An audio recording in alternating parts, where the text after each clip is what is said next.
si rispetti, Caparezza viene fuori da uno schizzo nel 1973. Da bambino sviluppa una particolare attitudine al disegno. Famose sono le sue incisioni sul banco di classe elementare.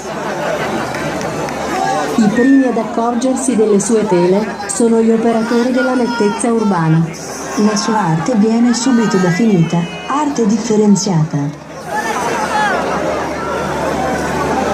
A 25 anni, il Caparezza si sposta a Parigi ed entra in contatto con le avanguardie, che lo arrestano immediatamente. Ormai trentenne, Caparezza diventa sempre più astratto ed utilizza sempre meno colore. L'artista spiega il motivo di questa scelta con le seguenti parole. Non avevo più soldi per la tempera. Nel frattempo, una nuova corrente artistica sconvolge il mondo dell'arte, il talentismo. Col talentismo, gli artisti ricevono la possibilità di esporre in base alle telefonate da casa. Inizia un periodo buio per Caparezza. Un periodo senza corrente artistica. Un periodo che lo accompagna fino alle sue ultime ore di vita. Oggi vogliamo celebrarlo con una mostra commemorativa in suo onore. Signori e signore, benvenuti a Museica.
anni girata collezioni d'arte, tu 16 anni Yu-Gi-Oh! Collezioni carte, a 20 anni nel salone del Louvre, tu nella tua salone del Sur rimani mutante. Lui ora su terra e crea dipinti, tu ora sul muscolo gare di codipinti. Lui fa eslare modi e le prostitute, tu passi la notte nel letto con il computer. Lui è talento, non lo sai, tu puoi non l'hai. Lui scommette su di sé, tu puoi non l'hai. Lui è saltato per aver incontrato con gay.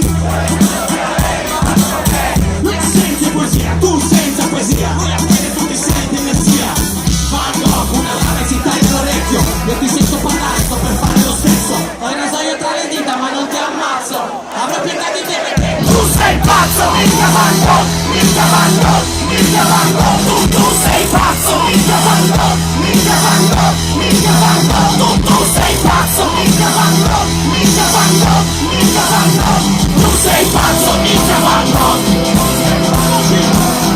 Spacchi tutto, basta Van Gogh.